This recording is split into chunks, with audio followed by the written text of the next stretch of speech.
지난주 말씀에 잠깐 요약을 한다면 사무엘의 두 아들이 사무엘의 가르침대로 하지 않고 어떻게 했습니까? 그들이 말씀을 따르지 않고 뭐에 따랐다? 그들의 이익을 따랐다는 거죠. 그들의 이익을 따르니까 어떤 일이 벌어져요? 백성들을 정의롭게 판결하지 못하게 되겠죠. 그러니까 이익을 따라 판단을 하니까 결국 뭐가 없어지냐? 정의가 사라지게 되는 거예요. 정의가 사라지니까 어떤 일이 벌어지냐? 정의가 사라지면 두렵고 보호받으려고 그러고 불안함을 느껴지게 되는 거죠. 누가? 백성들이 정의대로, 하나님의 보편적인 정의대로 살아가지 않는 사회가 되니까. 그래서 왕을 세워달라 그래요. 맨 처음에 하나님이 세운 보편적인 정의 안에는 모두가 다 행복해질 수가 있어요. 모두가 다 평안해질 수가 있는 게 하나님의 법이에요. 그런데 그것을 따르는 자들이 하나님 안에 그 보편적인 정의를 따르지 않고 말씀을 따르지 않고 이익을 따르게 되면 자기만 안 따르는 것이 아니라 그가 살고 있는 세상 자체의 정의가 사라지게 되는 거예요. 그것은 하나님을 따르는 사람의 몫이에요. 하나님을 따르지 않는 사람을 탓할 이유가 없어요. 왜냐하면 하나님의 세계는 하나님을 섬기는 자들에 의해서 은혜받고 또 진리 안에 충만하게 되는 거예요. 그러니까 하나님을 섬기는 자기 자신만을 바라보라는 거죠. 그렇게 됐을 때 이익을 따라서 하나님을 섬기는 자가 아니까 정의가 사라지고, 정의가 사라지니까 세상 사람들이 어떻게 불안함을 느끼고 왕을 세워달라고 하죠. 그래서 왕이 세워지면서 다시 하나님의 보편적인 법이 아니라 상대적인 세상의 법이 세워지게 되는 거예요. 근데 이 세상의 상대적인 법은 자기가 스스로 존재하는 말씀이 아니기 때문에 어떻게 해야 되냐? 항상 자기가 존재하기 위해서는 희생되는 부분들이 요구된다는 거죠. 그 희생되는 부분들이 뭐냐? 바로 왕을 세움으로 그 왕을 세운 백성들이 어떻게 되냐? 종의 삶을 살게 되는 게 바로 지난주에 수요 예배 때 말씀드린 말씀이었어요. 그러면 이제 그들이 그렇게 왕을 세우려고 하는데 하나님이 세우지 말라. 저들 갖다 다 멸하겠다. 이렇게 하신 게 아니라 어떻게 했냐면 뭐라고 하셨죠? 그래. 세워라. 세우게 하라. 저들이 너 사무엘을 미워하는 게 아니라 나를 미워해서 저렇게 하는 거니까 그렇게 세우게 하라 라고 하고 사무엘에게 이제 왕을 세우는 방법을 가르쳐 주는 거예요. 우리가 하나님이 온전하고 위대하시라고 한 것은 어떠한 인간이 그러니까 그의 백성이 하나님의 길을 못 찾는다고 한다고 해서 절벽 같은 데 떨어지고 없는 게 아니라는 거예요. 온전하다는 건 뭐냐면 사방이 막혀 있어도 문이 있는 거예요. 그러니까 죄가 있어도 구원을 할 수 있는 거고 막혀 있어도 허물 수 있는 것. 그게 온전한 능력이라는 거죠. 왕을 세우고 종이 될 게 뻔하게 알지만 그럼에도 불구하고 하나님은 그 종이 된 자들에게 어떤 방법을 가르쳐 주냐? 종이 아니고서 살 수 있는 방법을 가르쳐 주는 거죠. 또 하나는 왕이 백성을 종으로서 부리고 그 위에 힘을 가하는 그런 군림하는 그런 왕이 아니라 그 왕이라도 하나님을 잘 섬기면, 그죠? 하나님을 잘 섬기면 그의 백성이 종으로 전락하지 않고 왕이 있음에도 불구하고 하나님의 법칙과 규례와 말씀대로만 한다면 왕이 세워졌음에도 불구하고 어떻게 됩니까? 백성들과 왕이 하나가 돼서 하나님의 백성으로 잘 살 수 있는 나라를 만들 수 있는 뭐가 있다? 가능성이 있다는 거예요. 지금 그 가능성을 보여주는 게 바로 9장의 말씀이에요. 9장의 말씀을 보면 자 이제 보세요. 9장에서 가장 대표적인 말씀은 하나님의 일은 어떻게 진행되는가라는 그런 관점으로 여러분들이 오늘 이 말씀을 이해하면 사건이 하나가 발생하는데 일상적인 사건이에요. 누구에게? 사울에게. 사울이라는 이 청년에게 일상적인 사건이 발생하는데 어떤 사건이 발생합니까? 암나귀가 사라진 거예요. 암나귀가 사라지는 근데 이게 순나귀도 아니고 암나귀잖아요. 그러니까 귀한 거겠죠. 그러니까 이 사울의 아버지인 기스가 누구에게 시키냐? 사울에게 이 암나귀를 찾아와라 이렇게 시키는 거죠. 두 가지 상황이 벌어질 수가 있어요. 처음 암나귀를 잃어버릴 상황도 있을 수 있고 또 하나는 이렇게 자주 암나귀가 집을 나가는 경우도 있는 거예요. 근데 이제 중요한 건 뭐냐면 하나님이 우리한테 일어나는 계시들 혹은 하나님이 우리한테 알려주는 메시지들은 특별하게 일어나지 않아요. 우리의 삶에서 일어난다는 걸 꼭 알아둬야 돼요. 지금 이 순간 우리는 예배를 드리지만 지금 예배를 드리지 않는 분들에게도 하나님께서 하나님의 존재하심을 나타내요. 왜냐하면 하나님이 원하시는 것은 그의 백성을 보호하는 거고 그의 백성을 보호하고 구원함으로써 그의 백성이 하나님을 찾아오는 것, 이게 하나님이 존재하는 이유예요. 그들에게 무슨 뭐 떡을 얻어먹는 것도 아니고 그들에게 영화를 누리겠다 하는 것도 아니고 그냥 하나님이 그의 백성과 존재하는 이유는 그의 백성이 하나님을 찾고 하나님을 찾는 백성을 하나님은 뭐 하기 위해서? 보호하기 위해서. 더 이상 그 이유 없이는 없어요. 그런데 이렇게 하나님이 자기 백성을 보호해준다. 혹은 백성이 자신의 하나님을 찾는 그 과정은 일상생활에서 일어난다는 거예요. 특별한 상황이 아니라 오늘 사울이 암나귀를 잃어버린 것처럼. 그래서 암나귀를 찾으러 가는데 암나귀를 찾을 수가 없는 거예요. 오늘 이렇게 쭉 읽어보면 아주 여러 군데를 막 여기도 가보았으나 없고 저기도 가보았으나 없고 그냥 계속해서 헤매는 그런 모습이 4절에서 5절에서 나오잖아요. 그러다가 어떻게 되냐? 날이 저무는 거죠. 그러니까 이제 사울이 야 우리 그만 찾자. 이거 암나귀 찾기는커녕 어떻게 됩니까? 아버지께서 우리를 걱정이실까 또 이런 생각이 드네. 야 그만 찾고 돌아가자. 요까지게요. 여기까지가 바로 우리의 일반적인 삶에 대한 대응 방식. 무슨 일이 벌어졌어? 무슨 일이 벌어졌는데 그 일에 대해서 그냥 묵과하는 게 아니라 어떻게 돼요? 열심히 그 일을 해결하려고 그래요. 근데 그 일이 해결될 수도 있고 또 하나의 경우는 어떤 거예요? 오늘처럼 해결될 기미가 안 보일 수 있는 거예요. 요까지기 세상의 사람들이나 하나님을 섬기지 않는 사람이나 섬기는 사람이나 동일한 이 땅에서의 삶이라는 거예요. 그런데 하나님을 섬기는 자, 더 구체적으로 말하면 하나님의 계획이 있는 자. 지금 사울은 하나님의 계획이 자기에게 있는지 알아요? 몰라요? 몰라요. 여러분들하고 똑같아요. 오늘이라는 하루를 살 때 하나님의 계획이 우리에게 있는지 알아요? 몰라요? 모른다는 거예요. 몰라요. 뭐 하나님의 계획이 있다고 해서 단방 알아차리고 이런 게 아니라는 거예요. 이렇게 하나님이 우리를 향한 계획은 있는데 계획을 알아차리냐? 못 알아차린다는 거예요.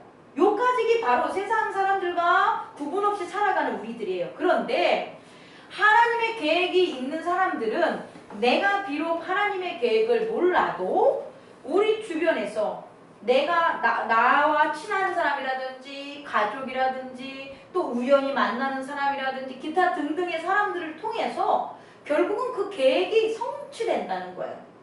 그 계획이 때로는 선한 사람과 좋은 사람이 우리한테 와서 내가 긍정적으로 거부감 없이 받아들여서 깨달을 수가 있고요.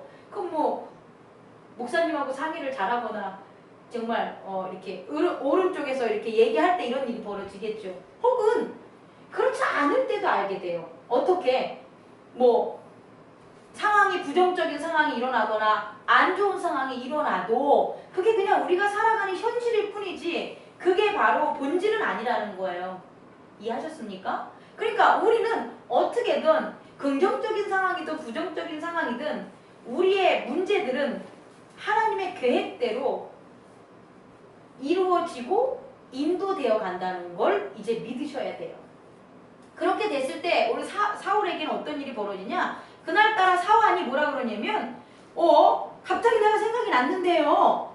이 근처가 좀 멀리 온 거예요. 이 근처가 혹시 여기 하나님의 사람이라는 사람이 있는 걸로 내가 들었는데 그 사람이 되게 존경받는 사람이에요. 그럼 존경받는다는 것은 하나님의 사람으로서 존경을 받는다는 건 하나님의 메시지와 하나님의 가르침과 말씀을 잘 전한다는 거죠. 그죠? 그런 사람이 있다는 걸 제가 들었어요. 그러니까 혹시 압니까? 우리가 가야 될 길을 가르쳐주지 않을까요? 라고 한 거예요. 근데 이때도 사울은 그럼 뭘 알고 있냐? 몰라요. 사울도 지금 사울에 대한 하나님의 계획을 모르고 있어요. 그런데 사울이 알고 있는 건 뭐냐? 사울에 비해서 이 근처에 누가 산다? 하나님의 사람이 사는데 그 사람이 되게 존중받는 사람이라는 걸 알고 있는 거예요. 그래서 사울은 그냥 그 사람한테 가면 뭐 찾을 수 있어요? 암나기 찾은, 아직까지도 둘의 관심사는 암나기 찾는 거예요. 그래서 암나기 찾을 수 있지 않겠어요? 그런데 이 발상이 얼마나 어떻게 보면 어리석은 것 같이 보이지만 어떻게 보면 오늘의 문제의 해결점이라는 거예요. 누구에게? 하나님의 사람에게. 그럼 이 만약에 사울이 이럴 수도 있잖아요. 야, 아유, 하나님의 사람이 할 일 들을 게 없다. 하나님의 사람이 할 일 없이 뭐 암나기 어디 갔나 그런 거 가르쳐주는 사람이야. 야, 쓸데없는 생각하지 말고 돌아가자. 이렇게 할 수도 있는 거잖아요. 우리가 그런다니까요. 우리가 말씀에서 해결점을 한번 찾아보세요. 기도를 하고 나 자신에게 있어서 거룩하게 사는 그런 걸 실천하세요. 그러면 안 하잖아요, 여러분들이. 그 안 하는 이유가 뭔지 알아요? 그 말을 헛되이 여기는 거예요. 되게 가볍게 여기는 거예요. 만약에 그게 귀하게 여긴다면 뭐 내 이성은 귀하게 여기고 싶겠지. 하지만 이미 내 인식체계에 있어서는 안 믿는 거예요. 그러니까 귀하게 안 여기니까 그렇게 행동을 안 한다는 거예요. 아유, 이런 일 내가 뭐 기도한다고 해서 이게 들어지겠어? 아유, 이런 일 내가 오늘 교회 와가지고 말씀 한번 본다고 해서 이루어지겠어? 이렇게들 생활을 하는 거예요. 그래서 변화가 없는 거예요. 실제적으로 우리가 배워야 될 것은 오늘 사환이에요. 사환이 그 하나님의 사람을 알고 있어 그런 지식이 아니라 그 하나님의 사람에게 자기의 문제를 모아는 것, 의뢰하는 순수함, 그 의도가 뭐든 간에 그것이 예를 들어서 하나님의 계획을 아냐, 하나님의 계획을 모르냐, 이런 거창한 그런 하나님의 세계에 대한 접근이 아니더라도 중요한 건 뭐냐? 하나님의 사람이야. 그럼 어떻게 돼요? 그 말씀을 들어보는 게 좋아. 그리고 그가 말하는 것은 우리에 있어서 이렇게 사소한 문제들, 암나기가 도망가는 것들도 해결해 줄 수 있을 거야 라는 그 어떤 순수한 어린아이와 같은 그 믿음이 누구에게 있는 거냐? 사환에게 있다는 거예요. 이게 바로 기적이라는 거예요. 어떤 기적? 목표를 크게 잡아가지고 이것은 하나님 될 겁니다. 막 40일 금식기도 잡고 막 이거는 돼야 됩니다. 주님께서 이끌어 주실 걸 믿어요. 그러면서 거국적으로 으쌰 하여 나가는 것이 순수한 믿음이냐? 안 그래요. 저는 그렇게 생각하지 않아요. 순수한 믿음, 예수님께서 이 땅에 오셔서 우리에게 요구하는 믿음은 뭐냐면 작은 가시에 찔려도 아파. 하지만 이것이 필요한 걸 조금 이렇게 조금밖에 안 남을 감사합니다 라고 뭐 하는 거예요. 내가 아주 사소하고 내가 이 땅에서 일어나는 가장 낮은 일이라고 할지언정 그것에 대해서 민감하게 반응하는 것. 그게 영성이에요.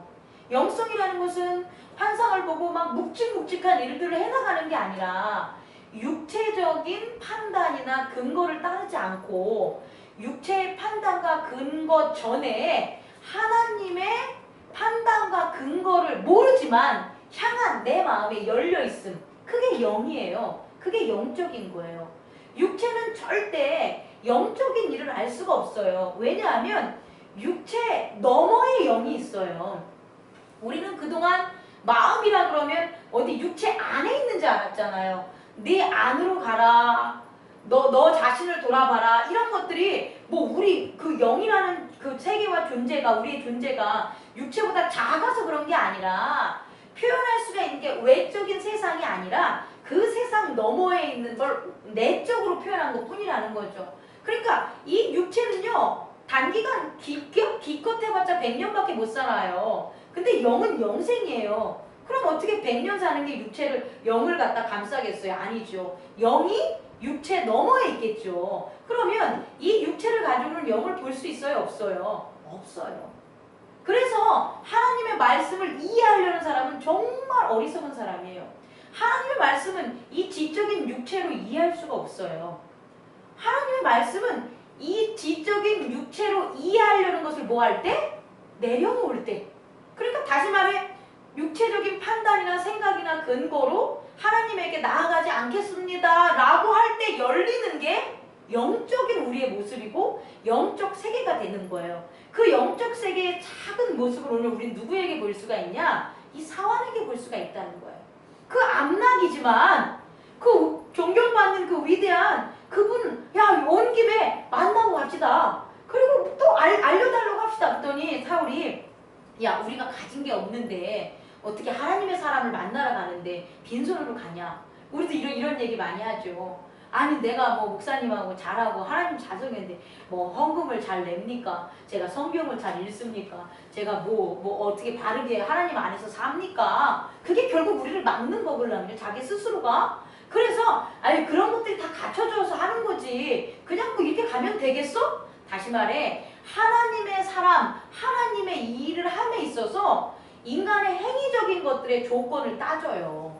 사울이 그랬던 거예요. 어쨌든 이 대화로 하면 그의 마음속에서는 그랬을 때 하나님께서 다 준비해놨으니까 보면 뭐라고 하냐면 이 사환에게 마침 저한테 뭐가 있습니까?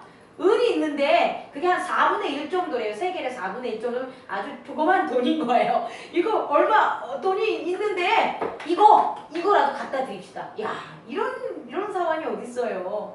아 그래요? 그럼 됐어요. 내 나기도 아니고 그잖아요. 내 나기도 아니고 이 앞나기를 안 찾아가가지고 얻어 터지는 것도 아니고 그냥 대충 하다가 가면 되는데 그게 아니라 이 사환은 말 그대로 인간의 세계에서는 사환이겠지만 사환이라는 그런 어떤 그 인간의 세계에 있는 그런 형식 그 안에는 하나님의 영, 하나님과 함께하려는 순수함 그런 믿음이 사울보다 어떻게 된 것 같아요?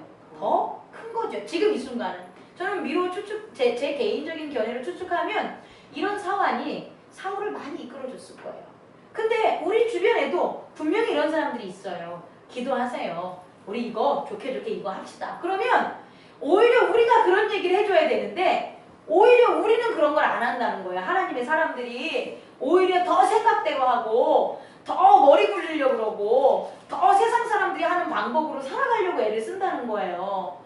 그러면 안 된다는 거예요. 그러면 하나님께서 주신 축복이 가려져요. 지금 이게 이 사환이 별거 아니지만 사환의 역할이 되게 크다라는 거예요. 그런데 쉽게 우리의 일상으로 가면 이러한 사환의 역할을 하는 순수한 믿음들이 없기 때문에 서로 막 계약적 관계, 부모 자식 간에도 이익적인 관계 그런 걸 따져가지고 결국은 하나님의 아들 또 그에 대한 메시지를 못 받고 유보하거나 연기하면서 우리가 은혜에 거하지 못하게 하는 일들이 많다는 거예요. 여러분 앞으로 생활을 하고 이 땅을 살아갈 때 나 스스로가 순수하고 어린아이와 같은 그런 믿음의 사람이 됐으면 좋겠어요.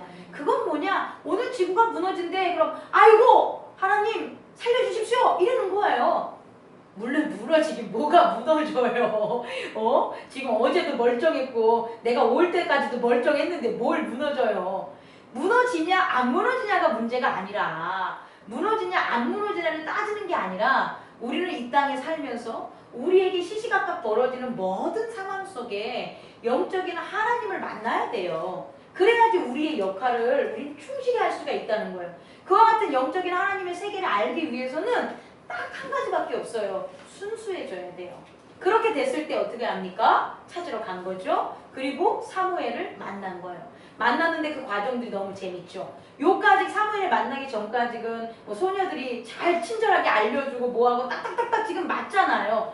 요까지는 사울이 자기의 인생을 모르고 걸어온 그 하나의 세계였다면 사울의 세계였다면 사울이 알지 못하는 저 너머의 세계 하나님의 세계에서는 어떤 일들이 벌어지냐 15절부터 보면 이미 하나님께서 사무엘에게 사울이 오기 전날에 여호와께서 사무엘에게 알게 하여 이르되 이건 특수한 거예요. 사무엘이 특수한 거예요. 왜? 사무엘은 세상 일 안 해요. 세상에 대해서 돈 벌려고도 안 했을 거고 세상에 무슨 뭐 정치를 하려고 안 하고 오직 하나님의 말씀을 묵상하고 그 말씀을 받으려는 생활을 하는 그런 분이었다는 거죠. 그렇게 됐을 때 그런 생활을 하는 분은 하나님의 세계에 이미 함께 임하기 때문에 시시각각 하나님이 우리에게 주는 마음들이 있어요. 저는 잘한 건 아니고 한 1000만 분의 1 1000만 분의 1 정도의 그런 기미가 저한테 보이는데 여러분들하고 똑같은 걸 가진 것 중에 하나가 뭐냐? 그 1000만 분의 1에서 이런 사무엘과 같은 게 뭐가 있냐면 어떤 사람이 이렇게 마음속에 딱 생각이 나. 그 사람한테 전화를 해야지. 그 사람이 오늘 올 것 같아. 이렇게 하면 늦어도 3일 안에 봐. 아니면 대부분 그날 전화가 오든지 아니면 뭐 내가 전화를 해서 올 때 여기 왔다고 하든지 해가지고 결국 만나요. 그러니까 그게 내가 오늘 그 사람을 만나야지. 일주일에 스케줄이 이렇게 해야지. 이게 아니라 늘 제가 각각의 사람들에 대해서 시시때때 떠오를 때마다 기도를 하고 그런 가운데 하나님의 말씀 안에 있으니까 다른 세상에 뭐 이건 이렇게 해야지 저건 저렇게 하는 대로 제가 안 채워져 있어요. 그러다 보니까 예전에 없었던 걸 보면 마음속에 떠오르는 사람들이 있어요. 막 이렇게 뭐 이렇게 기도해가지고 환상 보는 게 아니고 그냥 일상적인 생활을 할 때 어쨌든 100% 제 마음속에 기도를 하든 전화를 하든 뭐 하든 뭐가 생각나면 즉시 저는 기도를 하고 즉시 반응을 해요. 그러면 그 일들이 즉시 이루어져요. 만약에 제가 100만 분의 1이 그런데 100만 분의 100만을 사무엘처럼 노력을 한다면 이런 일들이 벌어지겠죠. 바로 전날 주님의 어떻게 영상이 일어날지 다 알지 않겠습니까?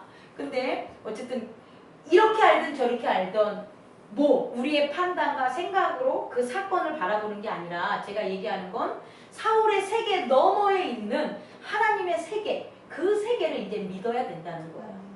믿어야 된다는 마음이 있어야 그것을 중하게 여기고 그것을 중하게 여긴다는 마음이 있어야 결국은 작은 일에도 우리가 소중히 여길 줄 알아요.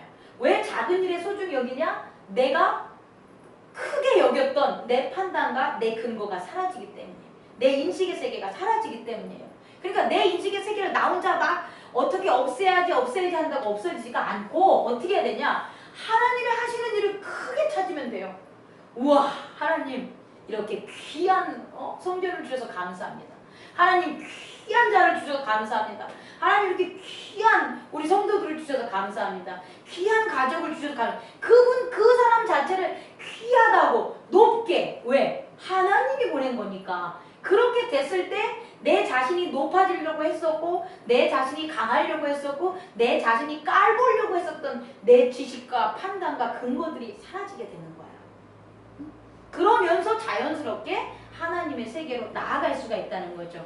뒷부분을 보면 이제 사울과 사무엘이 얘기를 하는 거죠. 기름 부음, 이제 10장으로 가면 이제 기름 부음이 나와요. 그래서 결국 어떻게 되냐? 사울이 사무엘을 만났고 그 뭐 지붕 위에서 서로 얘기했더라. 뭐 이런 얘기는 어떤 얘기겠어요? 앞으로의 이스라엘 하나님의 계시에 대해서도 얘기했었고 또 더 중요한 건 이 사울이 사무엘이 사울을 데리고 야 우리 이스라엘의 왕정은 이러한 제도로 이렇게 될 거야. 이런 거 가르쳤겠어요? 그게 아니고 너가 그동안 민감하지 못했던 너가 존재하면서 하나님이 너의 인생의 그 너머에서 혹은 바로 너가 알지 못하는 그 시선으로 하나님께서는 너를 이끌어줬는데 너가 지금까지는 그걸 몰랐잖아. 그런데 하나님은 이러이러한 분이야 라는 말씀을 했었을 것 같아요.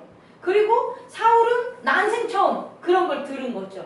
그렇게 들었을 때 이제 10장에 가면 뭐가 되냐? 사울이 왕이 되면서 그 전에 사울이 바뀌어요. 사울이 어떻게 되냐? 6절만 보면 여호와의 영이 크게 임하니 너도 그들과 함께 예언을 하고 변하여 새 사람이 되리라. 그러니까 여호와의 영이 크게 임하니 어떻게 되냐? 너도 새 사람이 된다라는 거잖아요. 이 새 사람이 된다는 것은 육적인 사람이 어떤 사람이 되는 거예요? 영적인 사람이 되는 거고 높은 사람이 낮은 사람이 되는 거고 사랑이 없는 사람이 사랑이 있는 사람으로 변하는 그렇게 바뀐다는 거죠. 단순히 주술적으로 뭐 점을 친다든지 예언을 한다든지 그런 거에 의미를 맞추지 말고 그건 여기서는 이제 전문적인 양성 기간이었으니까 이런 단어가 사용된 거고 이 성경 사무엘에서는 그 시대적인 배경이 그게 아니라 하나님께서는 그렇게 하나님의 세계를 향해서 우리 인생에서 일어나는 작은 사건들을 어떻게 되냐? 그 사건의 파편 속에 하나님의 계획과 인도하심을 분명히 비춰주신다는 거예요.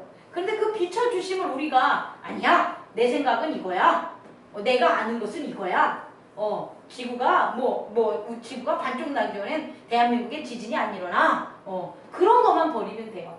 이탈리아에서도 6.2의 강진이 벌어져가지고 쑥대밭이 되지 않았습니까? 그게 아유 불쌍해, 아유 아니면 잘 됐어 이런 의미가 아니에요. 하나님의 나라 예언이 이루어질 거야, 종말이 이런 거 아니에요. 그런 게 아니라 중요한 건 뭐냐면 우리가 인식하는 것은 아무것도 아니다. 우리가 우리의 생각과 판단으로 하는 건 아무것도 아니다. 그리고 오히려 우리의 생각과 판단 너머에 하나님께서 우리를 이끌려는 온전함이 있으시다. 그 온전함을 내가 알려고 거룩하고 순수하게 내가 하루하루를 살아가야 되겠다라는 그런 각오와 결심이 여러분에게 있으면 날마다 그런 걸 볼 수가 있고 날마다 감사하고 날마다 온유하며 날마다 겸손한 일들이 넘쳐날 것입니다. 기도하겠습니다. 거룩하신 하나님 아버지, 사울이 사무엘을 만나는 과정에서 우리의 삶과 접목해 볼 때 하나님 일상적인 우리의 삶과 사울의 삶이 다르지 않음을 우리가 말씀을 통해서 그 배경을 이해할 수 있습니다. 그러나 차이점이 있다는 것은 사울에게 영적으로 순수한 그런 사환, 그런 동지가 있었다는 겁니다. 주님, 오늘 우리가 어떤 누군가의 순수한 그런 동지, 하나님의 일을 위해서 이성이나 어떤 생각이나 판단이 앞서는 것이 아니라 하나님을 지극히 높게 보고 하나님을 섬기는 사람들 혹은 그 말씀을 지극히 귀하게 여길 줄 아는 그런 사람이 되게 하여 주시옵소서. 그것이 이 땅에서 우리가 하나님을 만나는 영적인 수양이며 영적인 성숙임을 아버지 오늘 깨달았습니다. 우리 모두가 그 안에 설 수 있는 귀한 은혜와 진리의 시간을 기대해 봅니다. 예수님 감사하며 하나님 홀로 영광 받아 주시옵소서. 예수 그리스도의 이름으로 기도드립니다.